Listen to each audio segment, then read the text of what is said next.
नमस्कार, स्वागत है आप सभी का दूरदर्शन समाचार आप देख रहे हैं और मैं हूं आपके साथ कृतिका। अगले 1 घंटे में हम जानेंगे देश से जुड़ी तमाम बड़ी और छोटी खबरें, लेकिन बुलेटिन की शुरुआत करेंगे सबसे पहले 11 बजे की अहम सुर्खियों के साथ में। यूपी में गोंडा के पास हुए ट्रेन हादसे के बाद ट्रैक दुरुस्त करने का काम जारी। आज शाम तक रेल यातायात शुरू होने की उम्मीद। हादसे में 4 लोगों की मौत।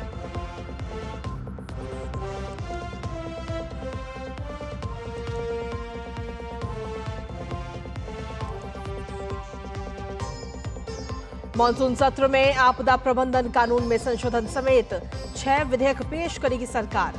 23 जुलाई को पेश होना है केंद्रीय बजट।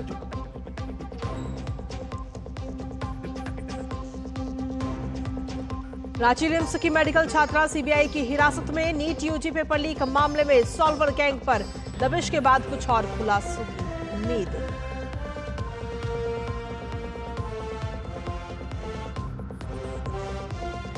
अंतर्राष्ट्रीय खबरों में डोनाल्ड ट्रंप ने स्वीकारी रिपब्लिकन पार्टी की ओर से राष्ट्रपति पद की उम्मीदवारी। वहीं ओबामा ने बाइडेन के दोबारा चुनाव लड़ने पर जताई चिंता।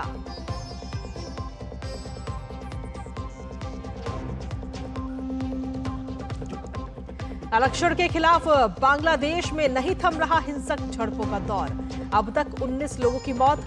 कई हिस्सों में इंटरनेट सेवा बंद। सरकारी नौकरियों में आरक्षण खत्म करने की मांग। और खेल की खबरों में महिला एशिया कप की आज से श्रीलंका में होगी शुरुआत। हरमनप्रीत की कप्तानी में भारतीय टीम के सामने होगी चिर प्रतिद्वंदी पाकिस्तान की चुनौती।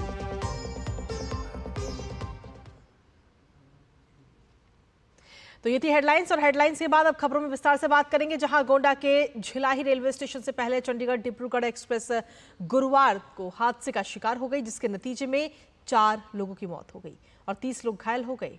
ट्रेन के 7 डिब्बे पटरी से उतरे थे, जिनमें से एसी के 2 डिब्बे पलट गए थे। प्रशासन और स्थानीय लोगों ने डिब्बों में फंसे लोगों को बाहर निकाला है। घायल यात्रियों को एम्बुलेंस के माध्यम से अस्पताल भेजा गया। डिब्बों को ट्रैक से हटाने का काम रात में ही पूरा कर लिया गया। वहीं रेल विभाग अब तेजी से इस रेलवे ट्रैक को सही करके रेल यातायात शुरू करने पर जोर दे रहा है। उम्मीद यह है कि ये ट्रैक शाम तक रेल यातायात के लिए खोल दिया जाए। वहीं रेलवे बोर्ड के अध्यक्ष जया वर्मा सिन्हा ने अस्पताल पहुंचकर घायलों का हालचाल जाना। तो वहीं रेल मंत्रालय ने उच्च स्तरीय जांच के आदेश दिए हैं। साथ ही मरने वालों के परिवारजनों को 10-10 लाख रुपए और गंभीर रूप से घायलों को 2.5 लाख रुपए मुआवजे की भी घोषणा की है। साथ ही मामूली रूप से घायलों को 50,000 रुपए दिए जाएंगे।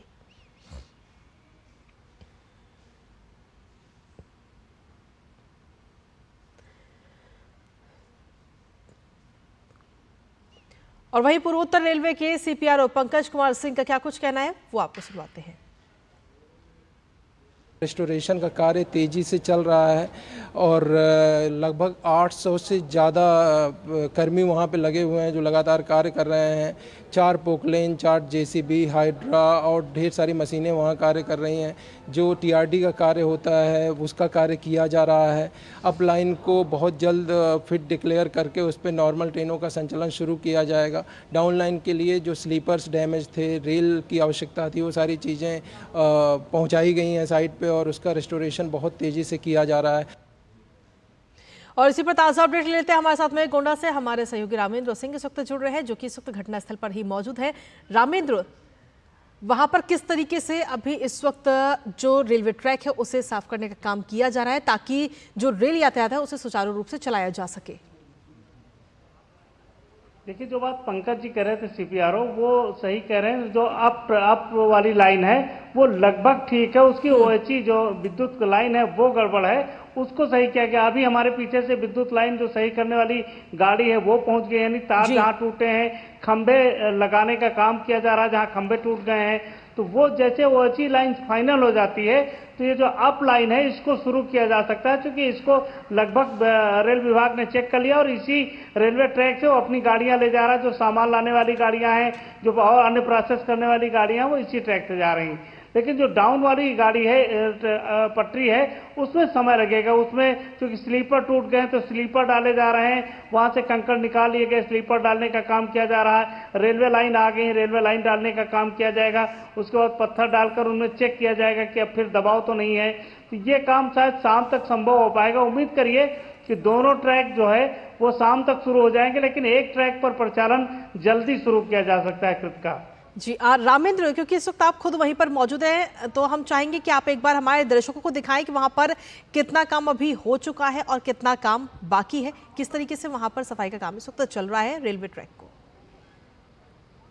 कृतिका मैं प्रयास करता हूं कि हमारे कैमरामैन दिखाएं, क्योंकि जहां डीएसएनजी लगी है वहां डीएसएनजी जाने की स्थितियां नहीं है और वो रेलवे ट्रैक दूर है जहां पर काम चला। फिर भी मैं प्रयास करता हूं कि दिखाया जाए। अभी थोड़ी देर पहले जिन एसी डिब्बे जहां गिर गए थे वहां से एक डेड बॉडी की भी रिकवरी की गई। उसको जिला प्रशासन के जो पुलिस प्रशासन है जिले का उसको सौंप दिया गया है, वो पंचनामा करके लेके गए हैं। और यहाँ 800 के आसपास जो लोग मैन पावर लगे हैं, कई लोग 24 घंटे से सोए नहीं है। आप समझिए कि रेलवे बोर्ड की जो चेयरमैन है, चेयरपर्सन है, वो स्वयं 1:30 बजे 2 बजे रात तक रही।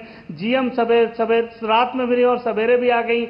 यहाँ 2-2 डीआरएम काम करा रहे हैं। तो इस तरीके से रेलवे का जो पूरी व्यवस्था है वो इस प्रयास में है कि किसी तरीके से रेलवे ट्रैक को शुरू करा दिया जाए। रेलवे परिचालन शुरू हो जाएगा तो शेष काम होते रहेंगे। तो पहला प्रयास यह है कि जो अप लाइन है उसको सही करा दिया जाए, फिर डाउन लाइन दोनों सही करा के परिचालन शुरू कराया जाए। इसके लिए रेलवे प्रशासन पूरी तरीके से लगा है। सारे संसाधन यहाँ है, सारे मैन पावर है, फोर्सेस को तैनात किया गया कि काम सुचारू रूप से होता रहे। और जिला प्रशासन का एक बहुत अच्छी बात है कि जो कोऑर्डिनेशन रहा स्टेट गवर्नमेंट की मशीनरी और सेंट्रल की मशीनरी का, वो तालमेल जबरदस्त था। उसके कारण बहुत सारी कैजुअलिटीज बच गई। समय से प्रशासन का आना और जिला प्रशासन को ले जाना चिकित्सालय, ये एक बेहतर तालमेल दिखा इस पूरे घटनाक्रम में का। जी रामेंद्र, क्या उम्मीद की जाए कि शाम तक ये रेलवे ट्रैक सुचारू रूप से चालू कर दिए जाएंगे? देखिए, आप जो लाइन है जो लखनऊ से आ रही है वो हो सकता है कि 2 बजे से शुरू कर दी जाए और डाउन लाइन में थोड़ा सा समय लग सकता है, 4 बजे हो, 5 बजे हो, 6 बजे हो। लेकिन आज ये शाम तक ये पूरी दोनों लाइनें शुरू हो जाएंगी। आप लाइन में जो ओएचई केबल है, जो रेल विद्युत की लाइन है वो टूटी है, तो उसको सही करने के लिए गाड़ी आ गई और जैसे वो सही हो जाएगी तो उम्मीद करिए कि आप लाइन चेक हो चुकी है और वो शुरू कर दी जाएगी। इसका जी रामेंद्र, इस वक्त जो घायल हुए इस हादसे में, उन घायलों की क्या कुछ स्थिति है जिनका इलाज इस वक्त अस्पताल में चल रहा है? देखिए, जितने घायल थे वो सारे स्थिर हैं, उनका ट्रीटमेंट ठीक तरीके से हो रहा है और जिला प्रशासन और पूरे उत्तर प्रदेश की सरकार ने भी उसमें काम किया है और रेल मंत्रालय ने भी काम किया है कि अब कैजुअलिटीज बढ़ने न पाए। तो उसके लिए सारा प्रशासन लगा हुआ है और पूरे चिकित्सीय सुविधा मुहैया है। जो छोटे इंजर्ड हैं उनको कुछ छुट्टी दी गई और कुछ का ट्रीटमेंट चल रहा है। जो गंभीर घायल उनको बड़े अस्पतालों में रेफर कर दिया गया जहां उनका उचित इलाज हो सके। उम्मीद की जानी चाहिए कि अब इसके बाद शायद कैजुअलिटीज न बढ़े दुर्घटना में। जी रामेंद्र, जिस तरीके से हम तस्वीरों में पीछे देख पा रहे हैं कि जो कर्मचारी हैं वो इस वक्त रेलवे ट्रैक को पूरी तरह से चेक कर रहे हैं कि वहाँ पे किसी प्रकार की कोई चीज़ तो नहीं आ रही है या जो रेलवे ट्रैक है वो सही है। वो तस्वीरें भी हम आपके पीछे देख पा रहे हैं।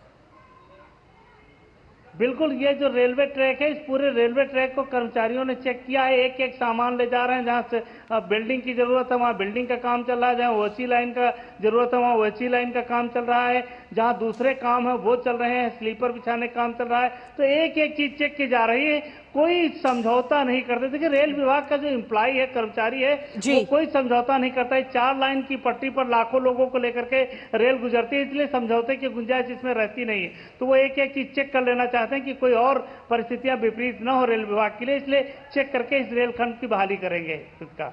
जी, तो ऐसे में क्या हम ये उम्मीद तो करेंगे ही कि शाम तक ये ट्रैक सुचारू रूप से चालू हो जाए, लेकिन फिलहाल आपसे जानना चाहेंगे कि वहां पर आखिर कौन कौन से अधिकारी इस वक्त मौजूद हैं जो लगातार इस कोशिश में लगे हुए हैं कि रेलवे ट्रैक जल्द से जल्द सही किया जाए। देखिए, जिला प्रशासन के अधिकारी अभी हमारे सामने से गए हैं, एसडीएम और एडीएम यहाँ से गए हैं, दोनों डीआरएम यहाँ बैठे थे। पंकज कुमार जो सीपीआरओ वो आए थे, सवेरे जीएम पूर्वोत्तर रेलवे आई थी। तो वो सारे अधिकारी देख रहे हैं, तो मॉनिटर कर रहे हैं, यहाँ आकर के जा रहे हैं। तो सारे अधिकारी और जो काम कराने वाले जो अधिकारी हैं वो सारे यहाँ पर उपस्थित हैं। मैन पावर यहाँ उपस्थित है, तो सारे अधिकारी यहाँ लगभग हैं और यह मॉनिटर कर रहे हैं उसको गोंडा से यहाँ करके बार बार।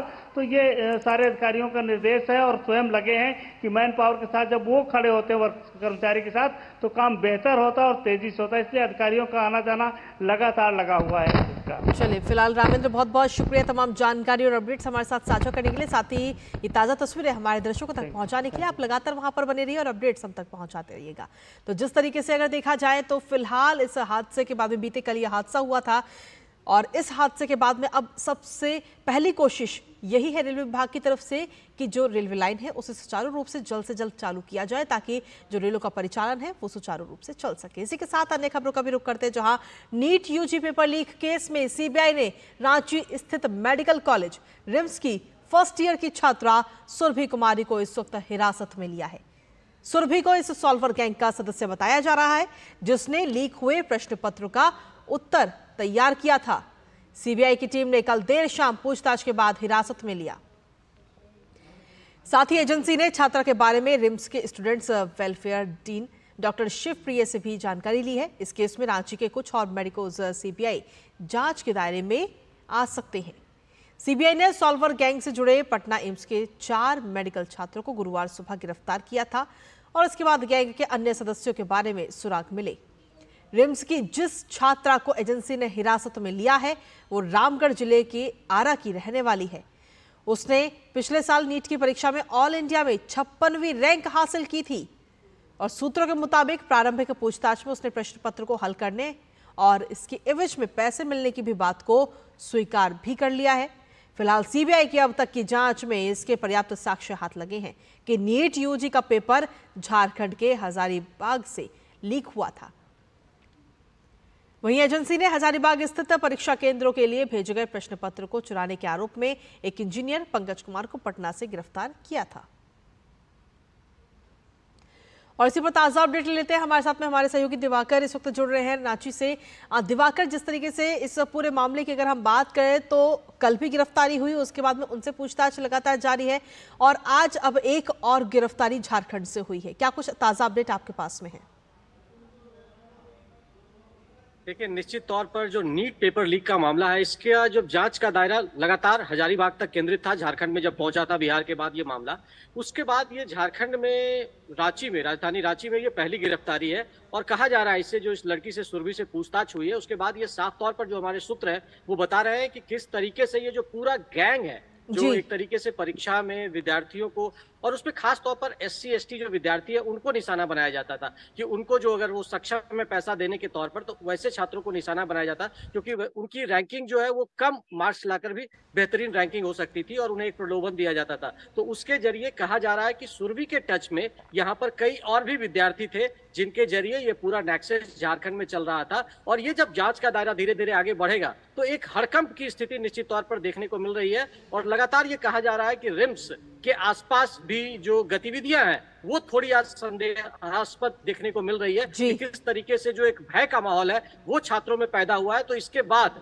ये कहा जा रहा है कि आसपास रिम्स में हो सकता है कि कई और भी बच्चे इस नेक्सस में शामिल रहे हो और सुरभि का जो ये रैकेट है बिहार के साथ जो मिलकर जो ये आप कहते हैं ना कि स्कॉलर वाला जो ये रैकेट बना हुआ है, बेसिकली इस रॉकेट का कॉन्सेप्ट क्या है कि या तो बच्चे उसकी जगह पर एग्जाम देते हैं बैठ के जो तेज तर्रार बच्चे होते हैं, या दूसरा पेपर लीक कराकर एग्जाम दिया जाता है।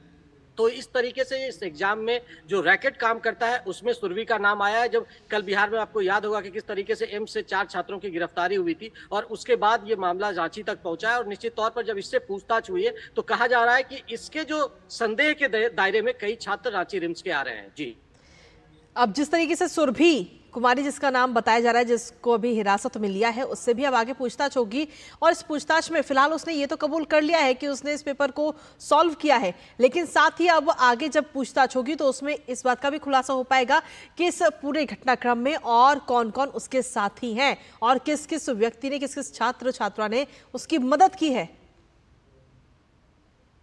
देखिए, निश्चित तौर पर हजारीबाग में जब आपको याद होगा कि जब पेपर लीक का मामला निकल कर आया था तो हजारीबाग में एक प्राध्यापक की गिरफ्तारी हुई थी। उसके बाद उस गेस्ट हाउस को सील कर दिया गया था। उसके बाद वहां पर 3-4 एक पत्रकार के भाई भी इस दायरे में आए थे कि उन्होंने भी पेपर लीक कराने में अपनी भूमिका निभाई थी। तो ये एक नेक्सस और रैकेट जैसे जैसे ही अब परतें खुल रही है तो ये जो है इसमें कितने लोग शामिल हैं और कौन कौन इस रैकेट में शामिल है, कितना पुराना ये रैकेट है। हालांकि देखिए पेपर लीक का ये मामला है, ये 2000 से लगातार ये सुर्खियों में और बिहार में कई गैंग इसके आरोप में आते रहे हैं, लेकिन फिलहाल पिछले कुछ सालों से ये रैकेट उस तरीके से सक्रिय नहीं था जितनी गतिविधियां पहले हुआ करती थी। लेकिन फिर से एक बार पिछले 2 सालों से ये मामला लगातार प्रकाश में आ रहा था और इस बार नीट पेपर लीक मामले में जो यूजी का पेपर लीक मामला है उसमें कई गिरफ्तारियां हुई हैं। सीबीआई ने जब अपने हाथ में पूरे मामले को जांच करने और तहकीकात करना शुरू किया है तो कई लोग इसके दायरे में आ रहे हैं और हजारीबाग में लगातार जो है सीबीआई की टीम की ओर से जब दबिश दी गई थी तो कई लोगों पर संदेह व्यक्त किया गया था, पूछताछ की गई है। उसके बाद सीबीआई को कई क्लू मिले हैं, उसी के बाद वो पटना में गिरफ्तारी हुई है और साथ ही साथ रांची में कल देर रात जो गिरफ्तारी हुई है और उसके बाद ये अटकलें लगाई जा रही है कि कई और गिरफ्तारियां झारखंड में हो सकती है। जी अब जिस तरीके से देखा जाए तो नीट परीक्षा को लेकर के जो इसके तार हैं वो बिहार भी पहुंच चुके हैं, झारखंड भी पहुंच चुके हैं। अब आगे क्या तार और भी राज्यों में जुड़ते हुए नजर आ सकते हैं दिवाकर? देखिए निश्चित तौर पर जो आकलन है कि जो ये रैकेट किस तरीके से ये नेक्सस काम करता है उसमें मैंने आपको बताया कि ये प्रिंसिपल बेसिकली इन लोगों का 2 तरीके का प्रिंसिपल है कि एक तो जो है स्कॉलर बच्चे दूसरे के बदले एग्जाम देते हैं और उसके अलावा जो तरीका है कि पेपर लीक कराकर, और ये रैकेट इस तरीके से काम करता है कि एक दूसरे नहीं दिया जाता जैसे जब पूछताछ होती है तो लोग या जो टीम होती है जो तहकीकात करने वाली टीम है वो डायरेक्ट, क्योंकि एक दूसरे के बारे में कोई जानता नहीं है तो विशेष तौर पर बता नहीं पाता है, तो ये एक थोड़ा संदेहास्पद मामला निश्चित तौर पर उनकी टीम के सामने भी आता है कि आखिर इस रैकेट में कौन कौन शामिल हो सकता है। लेकिन जब पूछताछ के बाद नाम आता है कि आखिर ये जो बच्चे हैं ये इस कॉलेज में पढ़ रहे हैं, दूसरे कॉलेज में इनका सिलेक्शन हुआ है, तो उन के जरिए फिर ये टीम पहुंचने की कोशिश करती है और उसी के जरिए ये टीम जो है वो रांची पहुंची है और ये दबिश दी गई है। तो निश्चित तौर पर जिस तरीके से कहा जाता है कि ये जो रैकेट काम करता है उसमें खास तौर पर SC/ST विद्यार्थियों को निशाना बनाया जाता है और जो सक्षम होते हैं, जो पैसा देने की स्थिति में होते हैं, वैसे लोगों को टारगेट कर इस जाल में फंसाया जाता है और उसके बाद उनके परिजनों से पैसा हटाया जाता है। तो निश्चित तौर पर झारखंड के अलावा कई अन्य राज्य हैं जहां पर SC/ST की आबादी ज्यादा है, तो निश्चित तौर पर वहां पर यह नेक्सस अब आने वाले दिनों में इसकी तहकीकात होगी और लगता है कि कुछ खुलासे और भी होंगे। जी चलिए ठीक है दिवाकर, बहुत बहुत शुक्रिया फिलहाल तमाम जानकारी और अपडेट्स हमारे साथ साझा करने के लिए। तो सीधे तौर पर अगर देखा जाए तो फिलहाल अब इस पूरे मामले में एक और गिरफ्तारी हो चुकी है, लेकिन साथ ही अभी ये देखना और बाकी होगा क्योंकि सीबीआई जांच लगातार चल रही है और हिरासत में लिए हुए छात्र छात्राओं से लगातार पूछताछ की जा रही है और पूछताछ में ये कोशिश की जा रही है कि उनकी इस गैंग के साथ में और कौन कौन लोग इसमें शामिल हैं, इस पर भी हालांकि लगातार हम आप तक अपडेट पहुंचाते रहेंगे। इसी के साथ आगे बढ़ेंगे, जहां नीट परीक्षा रद्द होगी या नहीं इस पर भी सुप्रीम कोर्ट सोमवार को अपना फैसला सुना सकता है। दरअसल तकरीबन 4 घंटे की सुनवाई के बाद सर्वोच्च अदालत ने एनटीए को निर्देश दिया कि वो सभी कैंडिडेट्स के रिजल्ट शनिवार दोपहर 12 बजे तक वेबसाइट पर अपलोड करे। रिजल्ट सेंटर वाइज और सिटी वाइज होना चाहिए। याचिकाकर्ता के वकील जयेश उन्नीकृष्णन ने से खास बातचीत की हमारे सहयोगी अमरेंद्र गुप्ता ने, आपको सुनाते हैं। नीट मामले में पेपर लीक हुआ है और इस बात की पुष्टि आज जो सुप्रीम कोर्ट में जो बहस हुई उसमें भी दिखी और भी कई पक्षों को लेकर सुप्रीम कोर्ट ने तल्ख सवाल किए, चाहे वो एनटीए से हो चाहे याचिकाकर्ताओं से जुड़े हुए किसी मुद्दे पर सवाल करने की बात हो। और इस पूरे मामले पर हमारे साथ याचिकाकर्ता के वकील और वरिष्ठ अधिवक्ता जयेश उन्नीकृष्णन जी है। नीट के मामला बहुत ध्यान से आज सुनवाई हुई, बहुत लंबे सुनवाई हुई, पूरे दिन उसके बारे में बहस हुई और सुप्रीम कोर्ट ने एक इंटरिम ऑर्डर दिया है आज, जो कहते हैं कि नीट के जितने भी बच्चे हैं उनकी सबकी रिजल्ट वेबसाइट में, एनटीए की वेबसाइट में सेंटर वाइज पब्लिश करने के लिए सुप्रीम कोर्ट ने आदेश दिया है। सैटरडे 12 बजे तक उसको पब्लिश करना है। तो ये एक बहुत बड़ी बात है, पारदर्शिता वाली एक जजमेंट है ये, क्योंकि नीट के बारे में जितना एलिगेशंस चल रहे हैं सोशल मीडिया में और जन सामान के मन में, तो आज की सुप्रीम कोर्ट की इस फैसले से उसमें पारदर्शिता लाया गया है। और दूसरा, दोनों तरफ को सुनने के बाद सुप्रीम कोर्ट को ये लगा है कि नीट में कुछ गड़बड़ हुई है, in the sense systemic failure. जिस तरह से आज एनटीए से सवाल किए गए, खासे तीखे सवाल माने जा सकते हैं जब ये बात स्वीकार की गई कि हाँ पेपर लीक हुआ है, कितना व्यापक तौर पे हुआ है ये बाद में तय किया जाएगा। दूसरी बात, जब सीबीआई की बात आएगी तो सीबीआई भी लगातार इस पर जांच कर रही है। इन दोनों चीज़ों को आप कैसे देख रहे हैं जो आज की बहस है उसको देखते हुए? एनटीए की तरफ से ये पहले बताया जाने की कोशिश किया था, इससे पहले जो सुनवाई हुई थी, कि एक वन ऑफ इंसिडेंट है, कि कोई सेंटर में कॉम्प्रोमाइज़ हुआ है या वहाँ पे किसी ने इसको लीक करने की कोशिश किया है या लीक हुआ है। और जहाँ तक सीबीआई के सवाल है, सीबीआई ने ऑलरेडी अरेस्ट कर चुके एक आध एक्यूज को इस मुकदमे से लेके। तो एनटीए के थोड़ा रुख बदलते हुए देखा, क्योंकि जब इस तरह की चीज़ें हर जगह हुआ है और ट्रांसपेरेंसी वाली सवाल उठ गई है, तो एनटीए भी सिस्टम को ठीक करने की बातें चल रहे थे। तो इसका मतलब नॉर्मली जैसे एडवर्सरियल लिटिगेशन होते हैं, दोनों पक्ष होते हैं जो एक दूसरे के खिलाफ बोलते हैं, आज उससे अलग देखे इस देश की बच्चों की भविष्य के बारे में दोनों पक्ष को चिंता करते हुए देखा। ये बहुत बड़ी बात है। जिस तरह से आज की सुनवाई हुई है, ऐसे में उम्मीद की जानी चाहिए कि जब सोमवार को एक बार मामले की फिर से सुनवाई होगी तो सुप्रीम कोर्ट इस मामले में कोई ना कोई महत्वपूर्ण निर्णय जरूर सुना सकता है। Amarendra Gupta, DD News, Delhi. और वहीं इलेक्टोरल बॉन्ड के जरिए राजनीतिक दलों को कॉरपोरेट कंपनियों की ओर से दी गई कथित रिश्वत की एसआईटी जांच की मांग वाली याचिका पर सुप्रीम कोर्ट 22 जुलाई को सुनवाई करेगा। आज वकील प्रशांत भूषण ने चीफ जस्टिस की अध्यक्षता वाली बेंच से जल्द सुनवाई की मांग की थी। इस पर सीजीआई ने 22 जुलाई को सुनवाई की बात कही। एनजीओ कॉमन कॉज की ओर से दायर याचिका में कहा गया है कि इलेक्टोरल बॉन्ड के जरिए दिए गए चुनावी चंदे में करोड़ों रुपए का घोटाला हुआ है। इस घोटाले की कोर्ट की निगरानी में एसआईटी जांच की जरूरत है।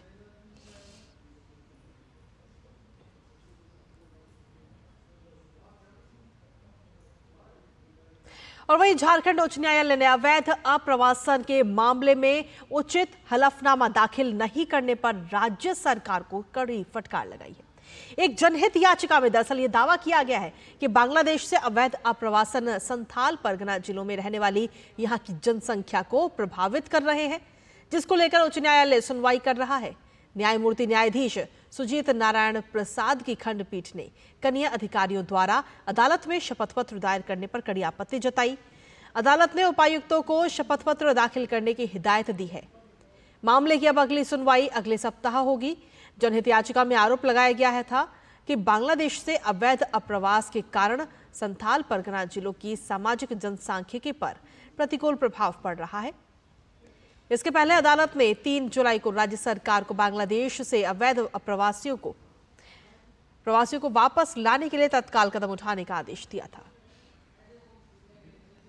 संथाल परगना क्षेत्र में बांग्लादेशी घुसपैठियों के मामले पर दायर जनहित याचिका पर झारखंड उच्च न्यायालय में माननीय मुख्य न्यायमूर्ति एवं न्यायमूर्ति सुजीत नारायण प्रसाद की खंडपीठ में सुनवाई हुई। माननीय खंडपीठ ने कनीय अधिकारियों के द्वारा शपथ पत्र दायर करने पर राज्य सरकार से अपनी नाराजगी जताई और कहा कि डीसी से नीचे के अधिकारियों से शपथ पत्र दायर कराना उचित नहीं है और इस मामले में पिछली सुनवाई के दौरान निर्देश दिया गया था कि राज्य के मुख्य सचिव सभी डीसी एवं एसपी के रिपोर्ट को मॉनिटर करेंगे। इस मामले में उपायुक्तों को शपथ पत्र दायर करने का निर्देश दिया गया है। इस मामले की सुनवाई अगले सप्ताह में की जाएगी। और चलिए खबरों में आगे बढ़ते अब बात करते हैं संसद सत्र की। दरअसल 2 दिन बाद शुरू हो रहे मॉनसून सत्र में सरकार 6 नए विधेयक पेश करने की तैयारी में है। लोकसभा अध्यक्ष ने कार्य मंत्रणा समिति का गठन किया है। सदन में आपदा प्रबंधन कानून में संशोधन समेत 6 नए विधेयक पेश किए जाएंगे। इसके अलावा वित्त विधेयक पेश होगा। अन्य विधेयकों में भारतीय वायुयान विधेयक 2024, वायलर विधेयक, कॉफी विधेयक और रबर विधेयक इसमें शामिल हैं। साथ ही आपको बता दें कि मॉनसून सत्र 22 जुलाई से शुरू होकर 12 अगस्त तक चलेगा। मंगलवार 23 जुलाई को वित्त मंत्री निर्मला सीतारमण केंद्रीय बजट पेश करेंगी।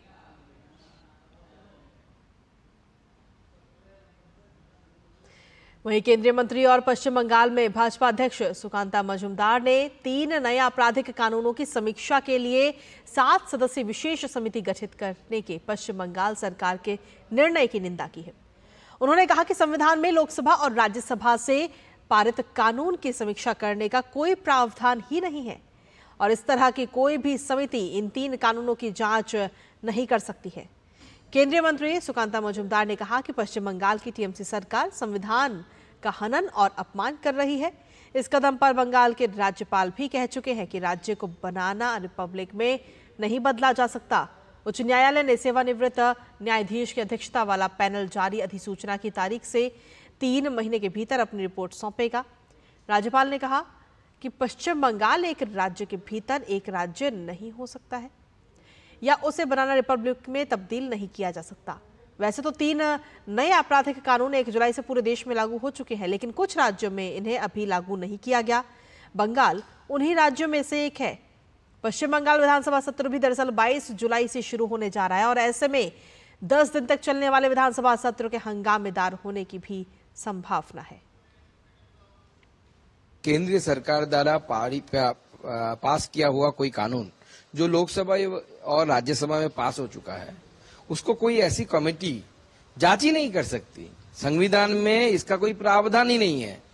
आप संविधान को वायलेट कर रहे हैं।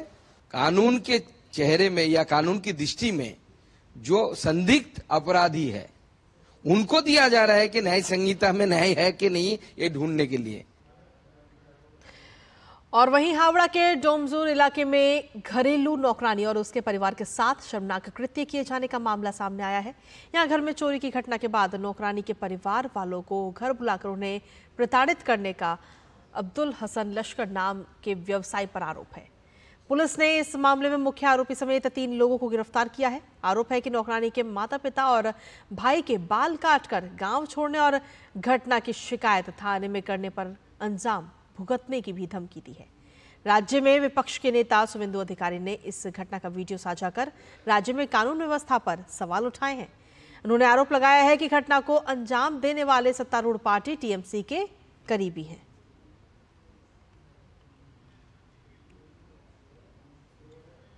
वहीं बीजेपी ने ममता सरकार में हो रही इस तरह की बर्बर घटनाओं पर चिंता जाहिर की है। पार्टी प्रवक्ता शहजाद पूनावाला ने टीएमसी सरकार पर सीधा हमला किया। उन्होंने इस मामले में कांग्रेस को भी निशाने पर लिया है। उत्तर दिनाजपुर चोपड़ा की तालिबानी कृत्य के बाद एक और ऐसे कृत्य की तस्वीरें सामने आई हैं।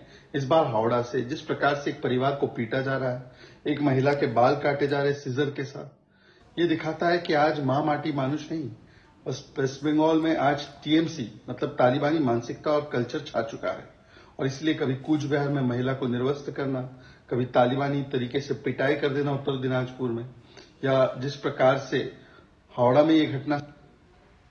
और वहीं अब अगली खबर है असम से, जहां सरकार ने मुस्लिम विवाह कानून को रद्द कर दिया है। मुख्यमंत्री हेमंत बिस्वा शर्मा ने सोशल मीडिया प्लेटफॉर्म एक्स पर यह जानकारी दी है।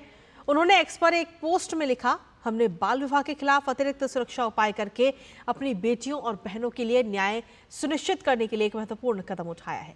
आज असम कैबिनेट की बैठक में हमने असम रिपीलिंग बिल 2024 के माध्यम से असम मुस्लिम विवाह और तलाक पंजीकरण अधिनियम और नियम 1935 को निरस्त करने का निर्णय लिया है। अब इसे विधानसभा में रखा जाएगा।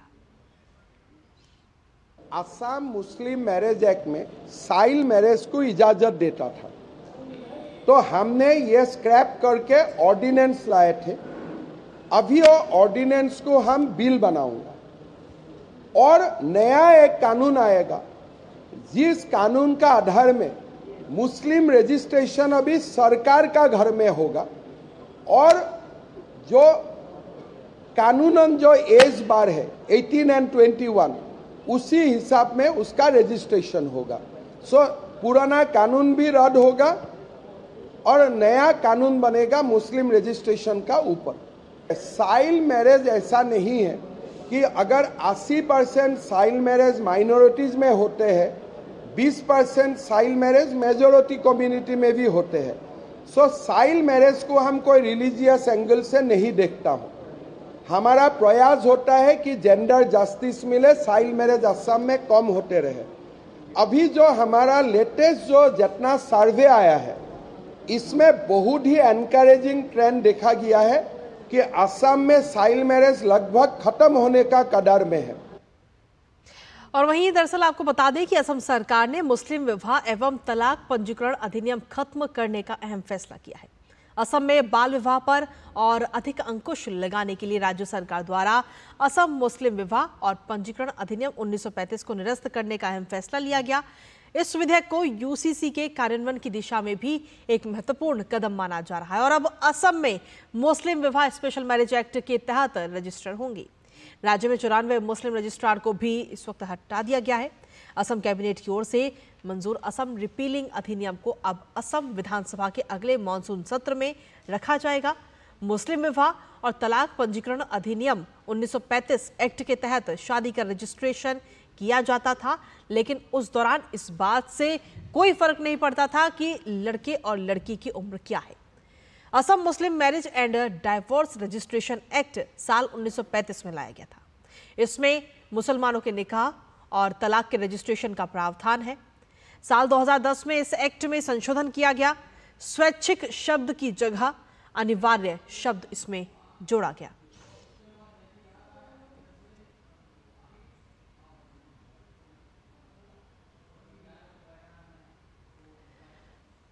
तो इस कदम से सरकार को राज्य में बाल विवाह रोकने में भी कहीं ना कहीं आगे आने वाले समय में मदद मिलती हुई नजर आएगी।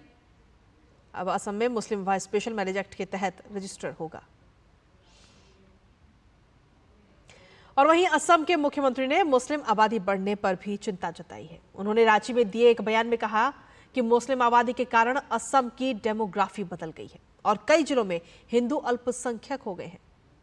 उन्होंने कहा कि 1951 के दौरान असम में 12% मुस्लिम थे, जो अब 40% तक पहुंच गई है। बदलते डेमोग्राफी मेरे लिए, मैं असम से आया हूं, ये मेरे लिए बहुत बड़ा मुद्दा है। इसलिए मैं असम में, बंगाल में हर दिन मेरा असम में मुस्लिम पॉपुलेशन 40% हो चुका है। 1951 में 12% थी। आज असम में मुस्लिम पॉपुलेशन 40%। हम जिला की जिला खो चुका है। तो मेरे लिए ये मुद्दा पॉलिटिकल नहीं है, मेरे लिए ये जीना और मरने का मुद्दा है। इसलिए मैंने उसका साथ ही हर दिन संघर्ष करता हूं। और वहीं केंद्रीय मंत्री गिरिराज सिंह ने असम में मुस्लिम विवाह और तलाक पंजीकरण अधिनियम को रद्द करने के फैसले का स्वागत किया है। असम गवर्नमेंट के मुख्यमंत्री खुद एक अपने राज्य के हित के लिए हर बात सोचते हैं, तो निश्चित रूप से अपने राज्य के हित के लिए सोचा होगा। और वहीं कर्नाटक के मुख्यमंत्री सिद्धारमैया पर कथित भ्रष्टाचार के आरोपों को लेकर प्रदेश भाजपा लगातार हमलावर है। भाजपा नेताओं ने कहा कि आज बेंगलुरु में मुडा और महर्षि वाल्मीकि विकास निगम में हुई कथित अनियमितता और घोटाले को लेकर मुख्यमंत्री सिद्धारमैया के इस्तीफे की मांग की है। भाजपा नेता सीटी रवि ने कांग्रेस पर SC/ST का पैसा लूटकर कर्नाटक और तेलंगाना चुनावों में लगाने का भी आरोप लगाया है। SC/ST को पैसा खाया है कांग्रेस, उस पैसा खा करके पूरा लूट करके चुनाव में उपयोग किया है कर्नाटक में और तेलंगाना में। उसके खिलाफ हम संघर्ष कर रहा है। ट्रेजरी का कस्टोडियन कौन है? CM है। CM होने के नाते उनका जिम्मेदारी है, कोई अलग विकल्प नहीं है, एक ही विकल्प है, इस्तीफा देना। और चलिए खबरों में आगे बढ़ेंगे और आगे बढ़ते बात अब छत्तीसगढ़ की करते हैं, जहां नक्सलियों द्वारा किए गए कायराना हमले में शहीद जवान भरत लाल साहू को आज अंतिम विदाई के दौरान मुख्यमंत्री विष्णुदेव साय ने विनम्र श्रद्धांजलि अर्पित की। मुख्यमंत्री ने हमले में शहीद हुए STF जवान के पार्थिव शरीर को कंधा भी दिया। आपको बता दें कि बीजापुर जिले में नक्सलियों के IED हमले में जवान भरत लाल साहू शहीद हो गए थे। अगली खबर जम्मू कश्मीर से जुड़ी है, जहां डोडा जिले में आतंकियों से मुठभेड़ में शहीद हुए कैप्टन ब्रजेश थापा का पार्थिव शरीर पश्चिम बंगाल के दार्जिलिंग के लेबोंग स्थित उनके घर लाया गया, जहां लोगों ने शहीद ब्रजेश थापा को नम आंखों से श्रद्धांजलि अर्पित की है। अपने परिवार से तीसरी पीढ़ी के सेना के अधिकारी कैप्टन थापा 27 वर्ष के थे और 5 साल पहले भारतीय सेना में शामिल हुए थे।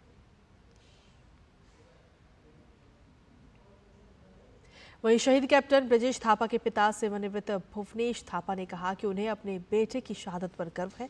उन्होंने कहा कि हम देश के लिए अपने प्राणों की आहुति देने के लिए सदैव तत्पर हैं। यहाँ पर मेरा बेटा को इतना प्यार दिया है सभी ने, तो ये सभी लोग दूर दूर से भी आ रहे हैं। हमारे एक्स सर्विसमैन जो हमारे भूतपूर्व सैनिक है और प्लस हमारे बाकी जनता भी बहुत लोग आ रहे हैं, और मैं बहुत प्राउड हूँ, फील करता हूँ कि मेरे बेटे ने इतना सारे प्यार बटोरे हैं उनके इस कार्य के बाद भी। और वहीं यूपी में मुजफ्फरनगर के एसएसपी द्वारा कांवड़ यात्रा मार्ग पर ढाबा संचालकों व खान पान के अन्य दुकानों पर मालिकों के नाम अंकित करने के लिए जारी आदेश का ऑल इंडिया मुस्लिम जमात के राष्ट्रीय अध्यक्ष मौलाना शहाबुद्दीन ने समर्थन किया है। मौलाना शहाबुद्दीन ने कहा कि प्रशासन के इस आदेश में कुछ भी गलत नहीं है। शांति व्यवस्था बनाए रखने के लिए प्रशासन द्वारा उठाए गए कदमों को सभी को समर्थन करना चाहिए और प्रशासन का सहयोग करना चाहिए। मौलाना ने कहा कि सरकार व पुलिस प्रशासन का ये कदम बिल्कुल सही है। इस तरह के फैसले से किसी भी प्रकार का उपद्रव भी नहीं होगा और पहले से सब जानकारी होने के कारण कोई विवाद भी खड़ा नहीं होगा। वहीं सरकार के इस फैसले से किसी को कोई आपत्ति नहीं होनी चाहिए। मौलाना शहाबुद्दीन ने कहा कि इस प्रकार का आदेश मुजफ्फरनगर के अलावा अन्य जिलों में भी जारी करना चाहिए। ये केवल एक समुदाय विशेष के लिए नहीं बल्कि ढाबा व ठेला लगाने वाले सभी समुदायों के लिए है, इसलिए इसे सांप्रदायिक नजरिए से नहीं देखना चाहिए। मौलाना ने प्रशासन से अपील की है कि अगर किसी की दुकान को हटाया जाता है तो उसे संबंधित दुकान मालिक को रोजी रोटी के लिए अन्य जगह उपलब्ध कराना चाहिए ताकि उसकी आजीविका चलती रहे। धर्मनगरी अयोध्या की सुरक्षा को लेकर एनएसजी कमांडो की टीम श्री राम जन्मभूमि परिसर पहुंच चुकी है। उच्च प्रशिक्षण से सुसज्जित कमांडो हेलीकॉप्टर से उतरने, ऊंचे स्थानों पर चढ़ने और संकटकालीन स्थिति से प्रभावित लोगों को सुरक्षित स्थान पर पहुंचाने का अभ्यास करेंगे। एनएसजी की टीम संपूर्ण अयोध्या नगरी के सभी संवेदनशील स्थलों की गहराई से सुरक्षा संबंधी पटल करेगी। श्री राम जन्मभूमि परिसर की सुरक्षा के संबंध में श्री राम जन्मभूमि तीर्थ क्षेत्र ट्रस्ट के महासचिव चंपत राय ने बताया कि राम जन्मभूमि और अयोध्या की सुरक्षा को लेकर प्रत्येक तीसरे माह राम जन्मभूमि अस्थायी सुरक्षा समिति की उच्च स्तरीय सुरक्षा बैठक होती है, जिसमें गुप्तचर इकाइयों के साथ ही अपर महानिदेशक सुरक्षा सहित उच्च अधिकारी और ट्रस्ट के सदस्य इसमें शामिल होते हैं। राम जन्मभूमि की सुरक्षा में 2500 सुरक्षाकर्मी 32-33 साल से लगे हैं। सरकार का कितना पैसा खर्च होता है? या CRPF है या PAC है, PAC के कमांडो हैं, SSF है, नई फोर्स वो बनी वो है, यूपी पुलिस है। राम जन्मभूमि के लिए सुरक्षा की बैठकें हर 3 महीने में होती रहती हैं। वहीं जामिया मिलिया इस्लामिया के वर्तमान और पूर्व कार्यवाहक रजिस्ट्रार और एक प्रोफेसर पर जातिगत टिप्पणी करने के मामले में प्राथमिकी दर्ज की गई है। प्राकृतिक विज्ञान विभाग में सहायक के रूप में कार्यरत एक कर्मचारी ने तीनों पर जबरन धर्म परिवर्तन कराने का दबाव डालने, जातिगत टिप्पणी व भेदभाव करने के आरोप लगाए हैं। जामिया नगर पुलिस ने शिकायत के आधार पर फिलहाल केस दर्ज कर जांच शुरू कर दी है। तीर्थराज प्रयाग में 2025 में होने वाले महाकुंभ को लेकर प्रशासन पूरी तरह सजग होकर तैयारी में जुटा हुआ है। महाकुंभ को लेकर पूरे शहर में और मिला क्षेत्र में तैयारियां जोरों से हो रही हैं। तो वहीं मौनी अमावस्या के दिन इस बार पिछले बार की अपेक्षा कहीं अधिक लोगों के आने की भी संभावना है और उसी को लेकर विशेष तैयारी भी की जा रही है। स्वास्थ्य, सड़क सुरक्षा और पर्यटन की दृष्टि से भी तैयारियां की जा रही हैं। और क्या कुछ इंतजाम इस वक्त वहां किया जा रहा है कुंभ को लेकर, आइए जानते हैं। इतने ज़्यादा लोग आएंगे मौनी अमावस के दिन, हम लोगों का अनुमान है कि एक ही दिन में करीब 5 करोड़ लोग इस शहर में आएंगे, 5 से 6 करोड़ लोग आएंगे। तो उस प्रेशर को झेलने के लिए तो शहर की अवस्थापना को, सुविधाओं को बढ़ाना पड़ता है, तो रोडों को चौड़ा करना पड़ता है, पुलें और फ्लाईओवर्स यहाँ पर तैयार कराने पड़ते हैं, स्वास्थ्य के संसाधन हैं उनको भी मजबूत करना पड़ता है और साथ में जो पुलिस की जो निगरानी रहती है उसको बढ़ाने के लिए भी हमें काम कराना पड़ता है। साथ में जो अस्थायी नगर वहाँ पर बनेगा वहाँ पे पॉन्टून पुल बनाना, क्योंकि आपने देखा होगा वो पूरा क्षेत्र जो है रेतीला है, तो वहाँ चकर प्लेट्स बिछाना, वहाँ पे पूरा जो है अस्थायी जो है निर्माण करना जिसमें बड़े बड़े पंडाल लगते हैं, वहाँ अखाड़े आकर बसते हैं, वो सब तैयारियां दी जाती हैं और उसको एक पूरे नगर का स्वरूप दिया जाता है।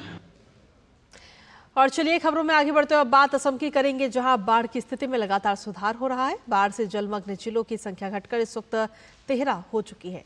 गुवाहाटी में क्षेत्रीय मौसम विज्ञान केंद्र ने अगले 2 दिनों तक बारिश नहीं होने की भी संभावना जताई है, जिससे स्थिति में तेजी से सुधार की भी उम्मीद है।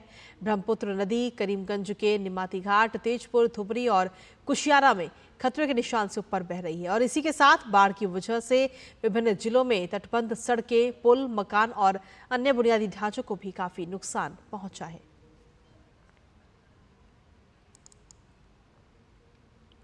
और वहीं गुजरात में चांदीपुरा वायरस के बढ़ते मामलों के मद्देनजर स्वास्थ्य विभाग ने अहम बैठक की है। इस बैठक में वीडियो कॉन्फ्रेंसिंग के माध्यम से राज्य मेडिकल कॉलेज और सिविल हॉस्पिटल सिस्टम के डॉक्टर भी शामिल हुए। इस बैठक में चांदीपुरा वायरस की मौजूदा स्थिति और उसकी रोकथाम के उपायों पर चर्चा की गई। महत्वपूर्ण बात यह कि राज्य में चांदीपुरा के 29 मामले सामने आ चुके हैं, जिनमें से 15 की मौत भी हो चुकी है। मुख्यमंत्री भूपेंद्र पटेल ने जिलों में बीमारी की रोकथाम के लिए मेलेथियन पाउडर की साथ डस्टिंग अभियान चलाने और किसी भी बुखार के मामले में तत्काल गहन उपचार सुनिश्चित करने के लिए मार्गदर्शन किया है।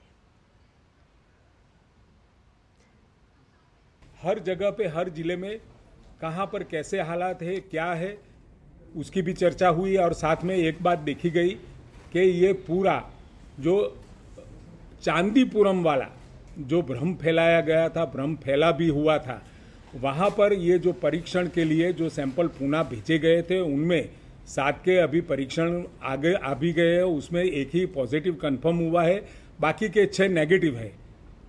29 जितने केस रिपोर्टेड हुए हैं, करीबन 14 जिलों में ये केस रिपोर्टेड हुए, उसमें से 15 डेथ अभी रिपोर्ट हुए हैं।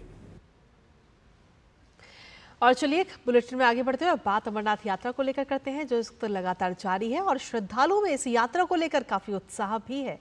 बाबा बर्फानी के दर्शन के लिए तीर्थयात्रियों का एक और नया जत्था कड़ी सुरक्षा के बीच पंथा चौक बेस से रवाना हो चुका है। पिछले साल की तुलना में अमरनाथ यात्रा के लिए इस बार श्रद्धालुओं की संख्या 2 गुने के करीब पहुंच चुकी है। 29 जून से शुरू हुई ये यात्रा 19 अगस्त को श्रावण पूर्णिमा और रक्षाबंधन त्योहारों के साथ संपन्न होगी।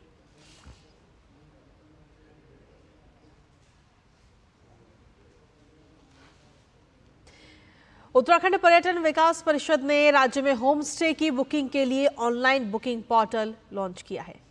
किसी भी राज्य में पर्यटन विभाग द्वारा ये पहली ऐसी पहल है जहां राज्य प्रायोजित home stay booking portal launch किया गया। उत्तराखंड में होम स्टे के लिए बुकिंग अब www.uttrastays.com पर की जा सकती है। होम स्टे के मालिक होम स्टे के बारे में जानकारी देकर एक समझौते पर हस्ताक्षर करके अपने होम स्टे को इस पोर्टल पर बुकिंग के लिए पंजीकृत कर सकते हैं। होम स्टे मालिकों को किसी भी एकीकरण शुल्क या प्लेटफॉर्म शुल्क का भुगतान करने अथवा उत्तराखंड पर्यटन के साथ अपने राजस्व का प्रतिशत साझा करने की भी आवश्यकता नहीं होगी। उत्तराखंड पर्यटन विभाग के पास लगभग 5000 होम स्टे अभी तक पंजीकृत हैं।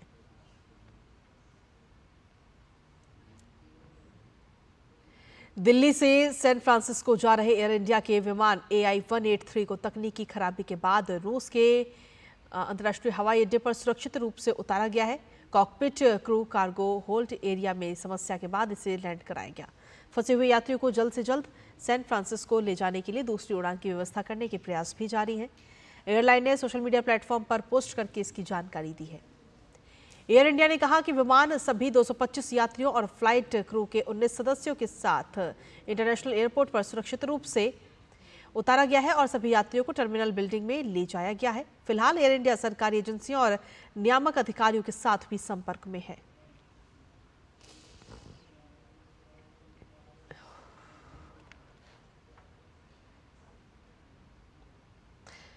और वहीं विदेश सचिव विक्रम मिस्री आज से 2 दिन की भूटान की आधिकारिक यात्रा करेंगे। ये विदेश सचिव के रूप में कार्यभार संभालने के बाद उनकी पहली विदेश यात्रा होगी। विदेश मंत्रालय के मुताबिक यात्रा के दौरान विदेश सचिव भूटान के राजा से मुलाकात करेंगे। इसके अलावा विक्रम मिस्री भूटान के प्रधानमंत्री, विदेश मामलों और विदेश व्यापार मंत्री से भी मुलाकात करेंगे। अपनी यात्रा के दौरान विक्रम मिस्री भूटान के विदेश सचिव और शाही सरकार के अन्य वरिष्ठ अधिकारियों से भी मुलाकात करेंगे। दोनों विदेश सचिव भारत भूटान विकास सहयोग वार्ता योजना वार्ता की सह अध्यक्षता भी करेंगे। वहीं ब्रिटेन के लीड्स में दंगे होने की बात इस वक्त सामने आई है, जहां बीती रात लीड्स शहर में उपद्रवियों ने जमकर उत्पात मचाया है। तो वहीं बड़ी संख्या में लोग इकट्ठा हुए और कई गाड़ियों और बसों में आग लगा दी गई। दंगाइयों ने पुलिस की गाड़ियों तक पर हमला बोल दिया, कई के शीशे तोड़े तो कई गाड़ियों को ही पलट दिया।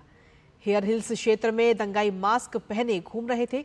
दंगों के भड़कने की वजह से स्थानीय चाइल्ड केयर एजेंसी की तरफ से बच्चों को उनके माता पिता से अलग करना बताया जा रहा है। लोगों का आरोप है कि चाइल्ड केयर एजेंसी ने बच्चों को मां बाप से अलग करके उनको चाइल्ड केयर होम में रख दिया है।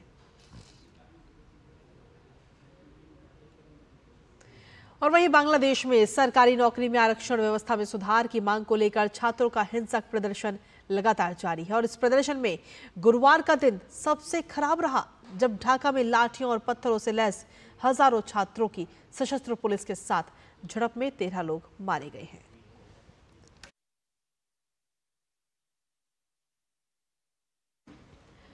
और वहीं अगर देखा जाए तो पिछले एक हफ्ते में लगभग 19 लोगों ने अपनी जान गंवा दी है, जबकि दर्जनों घायल हैं। फिलहाल उग्र प्रदर्शन को देखते हुए राजधानी ढाका में एहतियातन मोबाइल इंटरनेट सेवाएं अस्थायी तौर पर बंद कर दी गई हैं। बांग्लादेश के तनावपूर्ण इलाकों में स्कूल, कॉलेज और मदरसे भी बंद कर दिए गए हैं।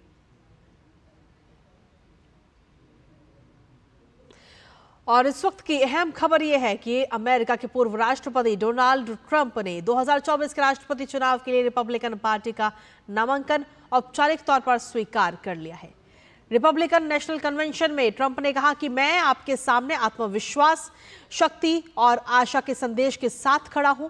मैं सिर्फ आधे अमेरिका के लिए नहीं लड़ रहा हूं, मैं एक महान देश के लिए लड़ रहा हूं।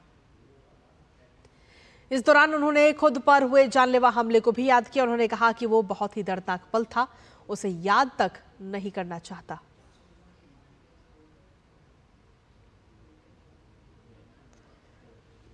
Four months from now, we will have an incredible victory, and we will begin the 4 greatest years in the history of our country. As Americans, we are bound together by a single fate and a shared destiny. We rise together or we fall apart. I am running to be president for all of America, not half of America, because there is no victory in winning for half of America. So tonight, with faith and devotion, I proudly accept your nomination for President of the United States. और वहीं America में कुछ media reports का कहना है कि Joe Biden मौजूदा चुनाव से अपनी दावेदारी वापस ले सकते हैं। दरअसल हाल ही में जो भी कुछ घटनाक्रम हो रहे हैं, उसके मद्देनजर ये दबाव पड़ने लगा है कि वो अपनी उम्मीदवारी पर दोबारा विचार करें। इन सब के बीच पूर्व राष्ट्रपति बराक ओबामा और प्रतिनिधि सभा की पूर्व स्पीकर नैन्सी पेलोसी ने भी कहा है कि बाइडेन अपनी दावेदारी पर पुनर्विचार करें। ओबामा और पेलोसी ने डेमोक्रेटिक पार्टी के नेताओं के सामने निजी तौर पर चिंता जताते हुए बाइडेन को पीछे हटने के लिए कहा है। इन दोनों नेताओं ने आगाह किया कि अगर बाइडेन ऐसा नहीं करते हैं तो डेमोक्रेटिक पार्टी सदन में नियंत्रण हासिल करने की क्षमता खो सकती है।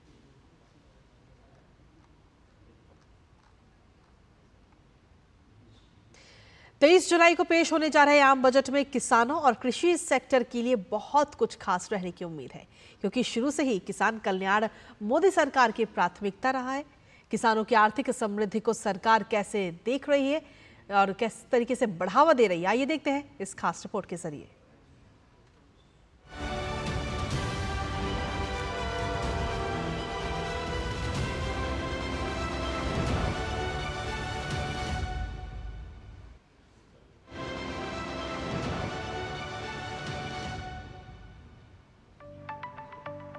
पिछले एक दशक में विकसित भारत के 4 अमृत स्तंभों गरीब, युवा, महिला और किसान को केंद्र में रखते हुए सरकार ने कई ऐतिहासिक कदम उठाए हैं। बात देश के अन्नदाताओं की करें तो किसान कल्याण हमेशा सरकार की प्राथमिकता रहा है। जय जवान जय किसान वाले देश ने जय विज्ञान जय अनुसंधान को अपनाकर बदलाव का एक नया अध्याय लिखा। प्रधानमंत्री नरेंद्र मोदी के नेतृत्व में सरकार के हर बजट में कृषि क्षेत्र को मजबूती देते हुए किसानों को आर्थिक रूप से सशक्त बनाने का काम किया। किसानों को समृद्ध बनाने के लिए कई अहम योजनाएं और नीतियों की शुरुआत की गई। जिनमें पीएम किसान सम्मान निधि के तहत 3,20,000 करोड़ रुपए से ज्यादा राशि दी गई। पीएम किसान से 11 करोड़ से अधिक पात्र किसान परिवारों को लाभ मिला। पिछले एक दशक में कृषि वस्तुओं के निर्यात में बड़े पैमाने पर वृद्धि दर्ज हुई है। किसानों को उत्पादन लागत से 50% अधिक रिकॉर्ड एमएसपी मिला। प्रधानमंत्री फसल बीमा योजना के अंतर्गत 4 करोड़ किसानों को फसल बीमा। कृषि में ड्रोन प्रौद्योगिकी को बढ़ावा मिला। साथ ही नमो ड्रोन दीदी की भी शुरुआत हुई। किसान सशक्तिकरण को बढ़ावा देने के लिए 10,000 किसान उत्पादक संगठन का निर्माण। ई-नैम के तहत 1361 मंडियों के इंटीग्रेशन से 1.8 करोड़ किसानों को मिला लाभ। यूरिया में आत्मनिर्भरता को बढ़ावा देते हुए 12.7 लाख मीट्रिक टन क्षमता के 9 यूरिया संयंत्र स्थापित। पीएम किसान संपदा योजना से 38 लाख किसान हुए लाभान्वित और रोजगार के 10 लाख अवसरों का हुआ सृजन। मिट्टी की सेहत को देखते हुए किसानों को दिए गए मृदा स्वास्थ्य कार्ड। पानी की बचत और उपलब्धता के लिए प्रधानमंत्री कृषि सिंचाई योजना। किसानों और खेतीहर मजदूरों के लिए पीएम किसान मानधन योजना और पीएम श्रम योगी मानधन योजना। पर्यावरण को ध्यान में रखते हुए जैविक खेती के साथ साथ प्राकृतिक खेती को दिया गया बढ़ावा। इसके साथ ही कृषि और किसान कल्याण के लिए अनेकों योजनाओं का सफलतापूर्वक क्रियान्वयन किया जा रहा है।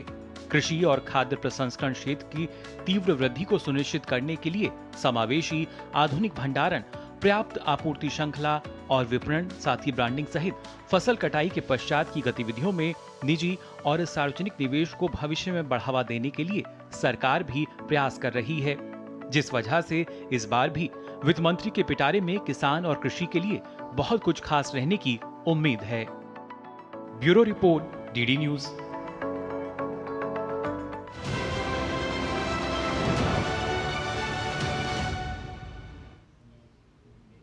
और वहीं साथ ही इस बजट को लेकर के, इस बजट से कृषि कारोबारियों की क्या कुछ उम्मीदें हैं, वो भी एक बार सुन लेते हैं। गवर्नमेंट की गोल है कि फार्मर का इनकम डबल करें।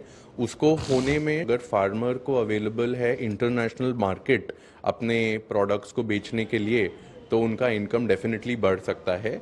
दूसरा, गवर्नमेंट के पास ऑलरेडी बहुत अच्छे स्कीम्स हैं जो वो फार्मर्स को डिसबर्स करते हैं। जो डायरेक्ट बेनिफिट ट्रांसफ़र चालू किया है गवर्नमेंट में, वो और आगे बढ़े और सबके बैंक अकाउंट में डायरेक्ट उनको बेनिफिट मिले। और चलिए खबरों में आगे बढ़ेंगे। दरअसल साल 2002 में गुजरात के गोधरा कांड ने पूरे देश को झकझोर के रख दिया था। इस घटना पर अब फिल्म एक्सीडेंट और कॉन्स्पिरेसी गोधरा का निर्माण हुआ है। फिल्म एक्सीडेंट और कॉन्स्पिरेसी गोधरा कांड की जांच के लिए गठित नानावती मेहता आयोग की रिपोर्ट पर आधारित एक फिल्म है। फिल्म के स्टारकास्ट से बात की हमारी सहयोगी शैला निगार ने, आपको सुनाते हैं। सवाल कई हैं। साबरमती एक्सप्रेस में आग क्यों लगाई गई, इतनी सारी हत्याएं क्यों हुई, उस वक्त अधिकारी कहाँ थे, फायर ब्रिगेड कहाँ थी, वगैरह वगैरह। और अधिकारियों ने क्या अपनी कमी को छुपाने के लिए तमाम कहानियां गढ़ी। तमाम सवालों के जवाब देने के लिए फिल्म आ गई है एक्सीडेंट और कॉन्स्पिरेसी गोधरा। और इस फिल्म की स्टारकास्ट हमारे साथ मौजूद है। तो सबसे पहले शिवाज, मैं आपसे ही जानना चाहूंगी कि कितना सच और कितना मसाला। पूरा सच, जीरो मसाला। क्योंकि ये सवाल, जब ट्रेलर आपने देखा होगा, सरकार का डायलॉग है 59 कार सेवक जले थे, उसमें मर गए थे, एक का भी नाम जानते हो। ये फिल्म उनके जस्टिस के बारे में बात करती है, उनकी इमोशन के बारे में बात करती है, उनकी फैमिली आज तक क्या सह रही है। कुछ फैमिली ऐसे हैं जो बच के निकले हैं, आज तक वो ट्रेन के हॉर्न से डरते हैं। तो कितना रिसर्च आपको इसके लिए करना पड़ा और इस रिसर्च के दौरान किस प्रकार से आपने अपने इमोशंस को कंट्रोल किया, वो भी बताइए। जुडिशरी मेंबर से हमने बहुत सारा किया, नानावटी मेहता कमीशन के through, SIT, UC Banerjee reports, बहुत सारे रिसर्च किया। और जो विक्टिम की फैमिली थे उनके साथ अगर मैं बात करूं तो उनसे जो हमें ज़्यादा मिला, इमोशंस बहुत ज़्यादा मिला, क्योंकि हम घंटों बैठ के बातें कर रहे थे, बात नहीं हो रही थी, बस उनकी आंखों में आंसू था। आपसे जानना चाहेंगे कि कुछ घटनाएं देखिए ऐसी होती हैं जो सदियों तक, दशकों तक, सदियों तक दिलों पर, दिमागों पर असर करती हैं। आपने ऐसी घटना को चुनाव करते समय क्या सोचा कि ऐसी घटना को सामने लेकर आना चाहिए, और वो भी इतने सालों के बाद? जो कैरेक्टर मैं प्ले कर रहा हूँ, स्टेशन मास्टर देश पांडे, हकीकत में आज भी वो है। उनके परिवार, उनकी बीवी, उनका बच्चा जल गए थे उसमें। और the way he is right now, दुनिया से कुछ लेना देना नहीं है, बहुत कम बात करते हैं। डैनिशा, सबसे पहले तो आप अपने रोल के बारे में कुछ बताइए। मैं और मेरा जो 10 साल का बच्चा है, हम मेरे पड़ोसी हैं तुलसी बहन, हम सब लोग जाते हैं यज्ञ में। और हालांकि पता था कि जब वापस आते हैं तब ये हादसा होता है साबरमती ट्रेन के साथ, पर मुश्किलें ज़्यादातर ये चीज़ की थी कि जब से मुझे पहले दिन का जो मेरा शूट था तब से मैं सोच रही थी कि जब हम ट्रेन वाली सीक्वेंस से शूट करने वाले हैं आग के साथ, तो मैं वो कैसे करूँगी, क्योंकि ये कॉम्प्रीहेंड करना सिर्फ इमेजिन करके कि अगर आपकी पूरी बॉडी जल रही है तो वो कैसा दर्द होगा, ये बहुत डिफ़िकल्ट चीज़ है सिर्फ सोचना। आप क्योंकि आपने महसूस नहीं किया, हमने कभी इतना जले नहीं हम कि हमको पता कि ये फीलिंग कैसी है।